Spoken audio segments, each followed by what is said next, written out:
everyone. Welcome back to the Spirit of Success. I'm your host, Yara, and on today's episode, we will be discussing careers related to meteorology. Today, I have the pleasure of speaking with award-winning, well-known, and beloved Chief Meteorologist, Mr. Reid. Mr. Reid is an Emmy Award-winning Chief Meteorologist who has reported around the U.S., including Indianapolis, South Bend, and Fort Wayne, Indiana, Philadelphia, Pennsylvania, Baltimore, Maryland, and currently serves as the Chief Meteorologist on CBS 12 News in Palm Beach, Florida.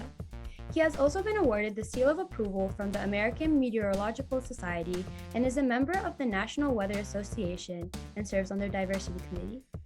In addition to forecasting the weather, Mr. Reid is also involved in weather education and sharing how the weather works through school presentations and talks. Welcome, Mr. Reid. How are you today? I'm doing fabulous. Thank you for having me. Well, thank you for being on the show today, and I'm super excited for our conversation. So before we get into the details of your career, we would love to know what got you into meteorology and how did you get your start? Well, I never really knew that was going to be my first love as far as getting into this field, but I've always had a fascination with weather, why things happen. I love geography. I love things about the earth. As a kid, I was always out in the backyard, climbing trees and running around the backyard.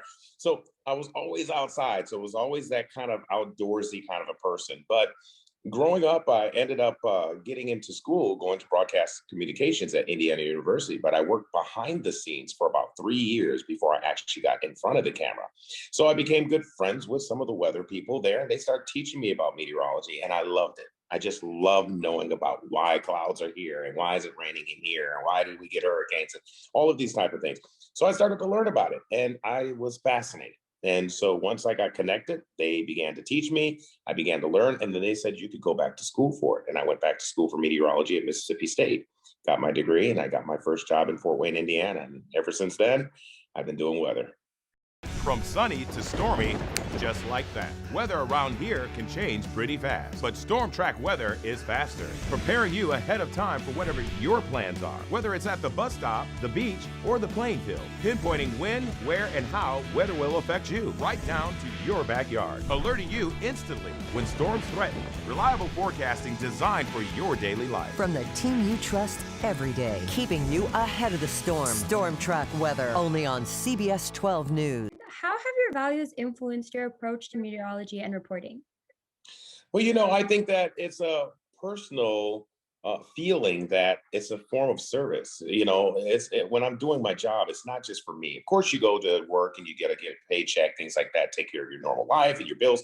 But there's another aspect to it. I think that when I do weather, I'm giving back to the community in a certain aspect of helping people plan their day.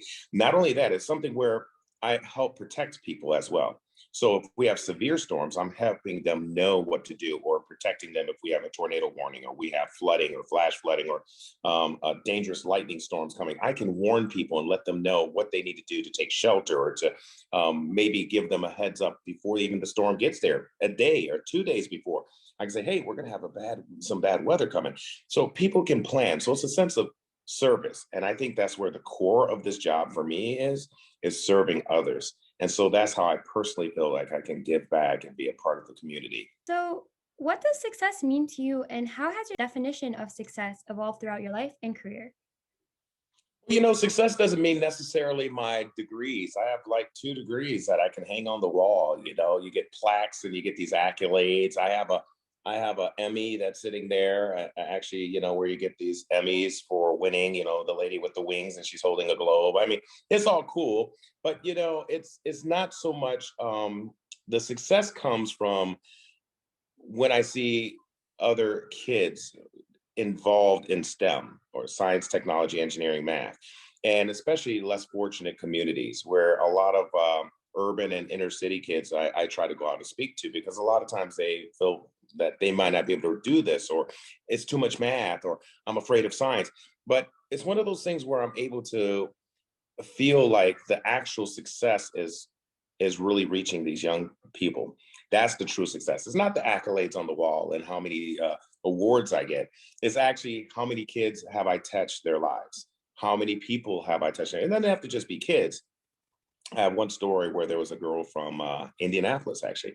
When I was working there, I will go talk to kids in elementary school, do a weather presentation, or middle school, high school, all different age groups. I've done a retirement center where people are in their 90s, and it's great.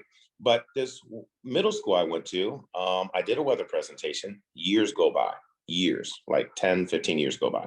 I get a letter from this student that actually was moved by the weather presentation. And she ended up going to school, out of high school, went to college, and she went to school for meteorology. She's now on as a meteorologist in Indianapolis, she's on TV now in Indianapolis. So that made me feel so good, of a sense of paying it forward and giving back. So that's the awards I feel that shine bright. Well, thank you for sharing that story with us. And I think that highlights two really important things that, for one, kids and everybody, but particularly youth, really need to have an example and somebody Hmm. that, like a role model that they can follow after. Yeah, And somebody like yourself who is such an amazing spirit and super fun, and who makes their work seem so fun as well. It's a great example for children to follow in their footsteps. And at the same time, one thing you mentioned is you never know who you're going to have an impact on. So exactly. continue being yourself, and do your best in everything you do. And you never know. How has your career and success been a vehicle for promoting the ideas of unity, justice, service to humanity, and having a world embracing vision? Well, dealing with weather, it's dealing with our earth, and it's really dealing with our climate, and our climate is one earth. So we know this concept of our creator, God, and God's created all humanity. Humanity is one family, and that all this one human family shares this one earth. And so we have to be stewards of that. We have to take care of it, and we have to do that in a unified principle. So when I go speak to students, or I go talk to kids, I try to give that thought process. I don't shove religion or anything down any child's throat, because it's about all faiths. We believe in all religion. But the other aspect of it is welcoming. And I think it's a sense of understanding, how do you create that unifying principle? Well, through dialogue, through communication, through outreach, through systemization. In other words, being consistent with your message. And when you go and reach out to these communities or different people, I don't reach to one group, I reach to everyone. And I think people can sense that. So I have no judgment. I'm always welcoming to all. But with that, being with the center of my thinking is back to the whole take care of Mother Earth. We share this one circle that we live on, and we're one human family that should be rejoicing and enjoying it.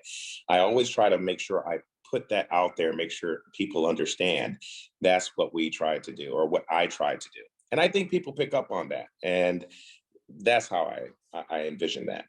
What a wonderful way to combine those two very important messages. In addition to being a member of the NWA, you also serve on their Diversity Committee, which aims to promote diversity, a high standard of professionalism, and personal ethics across the weather enterprise and among operational meteorologists to ensure inclusion for all.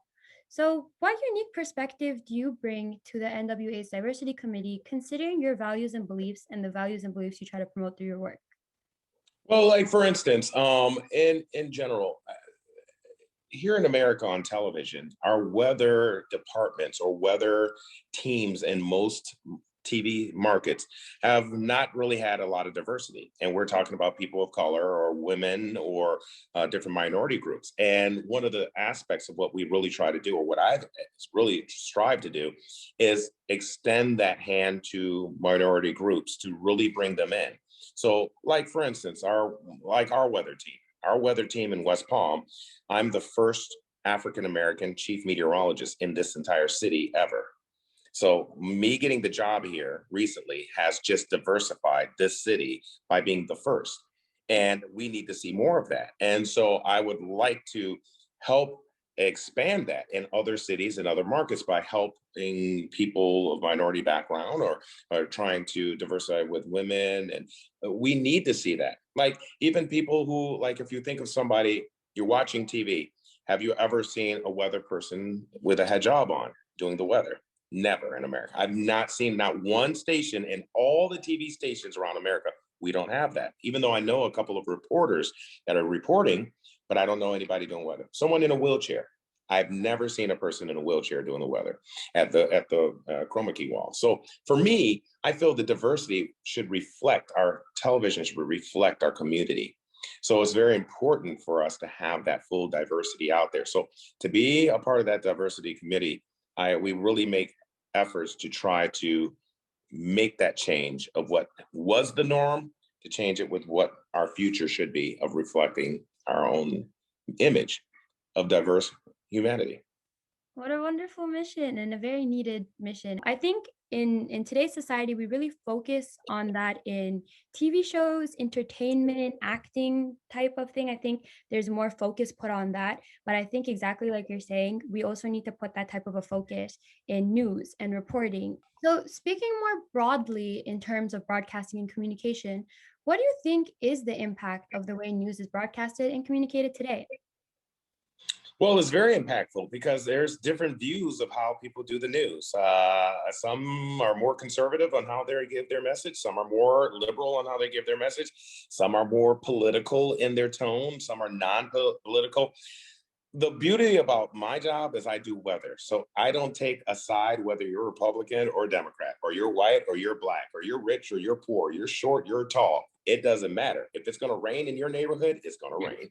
If the sun is out, it's going to be shining on everybody. So there's no way of politicizing that really in any aspect. And it doesn't have any type of gender, it's weather. And so that's why I truly love my field, because it permeates all of that. It rises above that. But to answer that, yes, there are messages that can be very I guess you could say moving to certain communities as they put certain messages out. And if there's certain messages there are good news sources out there that will give good, solid stories and tell you certain things. But for me, I feel like a lot of the news is a little bit, it focuses on a lot of the negative of our society. I think it needs to do more of the positive stories. For me, I think it'd be nice to hear more of the positive. We do a few stories that are nice. There was a puppy found, or they have an adoption. We do great stories, but some news focuses and sensationalizes, I guess, some of the negative of our human condition. And I think we don't have to focus on that so much. I think there's more positive in the world, and that's why I think some people say, "Oh, I'm not watching news; it's so negative." You know, you hear people say that sometimes. So I prefer it to be informative, but yet more positive. That's the way I would like to say it. And that's why I try to bring weather in a much more lighter and connecting way. Wonderful. And what are some ways that you think that this can be improved? Oh, I think it's just by change of heart of what companies want. I think that certain companies are guided by certain principles, what they're pushing. And I think that narrative has to change. It has to come down to a sense of thinking of humanity first. When you think of the humanity as one human family, and you look at the world as a peaceful place, it's one of those things where, to create that or to help promote that, you should have that also in your heart or in your corporation or you're in your business, anything that you're doing, no matter what job it is. Of course, we need to be informed. Of course, we have to tell the story, but I think that is how we do it. And it's the purity of your motives of why you're doing it. So I think that that's where you can make the change of when you have a pure motive going into your story, or what is the purpose. Wonderful. Well, thank you for sharing that with us. What do you think is the role of youth and service in today's society? Oh, youth are huge. I mean, youth are the most powerful force on the earth. I mean, you are up and coming, got the energy, bright ideas. You're coming in out with all this technology, social media salve. I mean, you guys are coming out. We had payphones and we didn't have cable growing up. I mean, we didn't even have, you guys don't even watch cable really. You just watch Netflix and then Hulu and Amazon Prime. I mean, you guys got all that stuff. That never existed with us. So you guys are in a technological advancement, and you guys are able to create, connect and create things so amazingly. So you guys have a lot of power in your movement, your words, and unity. If you guys come together unified, the statement back when I was a kid growing up and we were youth, they used to say youth can move the world. And that was the statement, youth can move the world. And that is still today true. So the role of youth are highly important, but you have to do it. You have to be impactful by action, not by just being back and letting it just happen. When you act, you guys will make change. I love that. That's a very, very important point. And another thing that you said that stuck out to me is that we have to be unified in what we do. Even with the most action that we do, if we're all striving in different directions, Mhm. and it's not all to be united and hopefully move our world forward, it's Yes. still not going to be effective. We can make change, but is it the change that we want to see that's really going to be everlasting? So, what considerations do you feel are over or undervalued when considering a career in meteorology? Well, overvalued. I think people get into it. If someone's trying to get into meteorology because they want to be on TV and they want to make a bunch of money or something like that, if that's their goal, you're in the wrong picture. And that's with any job or something. But it shouldn't be about that. It should be about you should be one to serve others. And of course, like I said, you get a paycheck, whatever, but it's like you want to serve others. You want to do something for others. And it's for the knowledge of sharing knowledge and learning how the weather works and things like that. So I think, because I know some people who wanted to do it just because they wanted to be on the glamour side and television and stuff. But, I say that goes away fast. It's about the other aspect of reaching people. So it's really about reaching and communicating with people. And the more people who are watching you is because you have connected with them. So the reason you watch a certain person or listen to a certain person when you turn on something, a TV or something, is because you're comfortable with them and you like them because you're connecting. If you don't turn off on the other person, it's because I don't feel like I connected with them. That's why it's very important. You have to connect. And that's with anything. You have to connect with people, make them feel comfortable with you. Wonderful advice. You shared with us a little bit about your experience in weather education and sharing with students how weather works. But can you tell us a little bit more about what goes into teaching students about weather and your experiences doing so? Yeah, I mean, and it varies based on the age group. I've gone and talked to elementary schools of second graders on up to sixth graders to middle schools, 14, 13, high schools, college. So each each group has its own capacity, of course. So I'm not going to go there to third grade and start talking about, the upper level troposphere and what's happening in different thermodynamics of what. And I don't even do that with the college kids unless it's a meteorology class. I mean, they'll be like, what are you saying? I mean, well, I don't know what that is. So it's one of those things where I don't get too sciencey. I just keep it down to the point and I make it understandable. Why does it rain here? Why does it snow? What do the seasons do? What is this? So I make it basic and understandable, but I make it fun. Everyone understands the weather a lot better after I talk to them for an hour. I can literally in an hour explain what everything's happening in the world and why. And and it's a simple process. And then once you understand it, you can apply it to a lot of the other things that are happening. So, but I make it fun. So when I go talk to the kids, I just give them the basics of what makes clouds, why does fog happen, what's thunder, what's lightning, why do the winds travel the way they do. We talk about tornadoes, hurricanes, basic, different weather phenomena, but I make it in a very easy, concise way of understanding it. So it's fun. It's a fun thing. That sounds super fun. I would love to have been one of those kids that, got one of those programs. What advice do you have for youth who want to pursue a career in meteorology? Well, there's different types of meteorology. So remember, there's on-air meteorology, like I'm doing it and I'm presenting on television. But there's a world of different types of meteorology beyond that. I mean, there's meteorologists who are working for NASA. So they just landed that spacecraft on Mars. It's taking samples of the planet. And so they actually are measuring the atmosphere up there. And they're looking at the moisture and the dew points and the humidity and what's going on with the winds and everything. So all that's important because as they continue to do more up there, they're going to learn.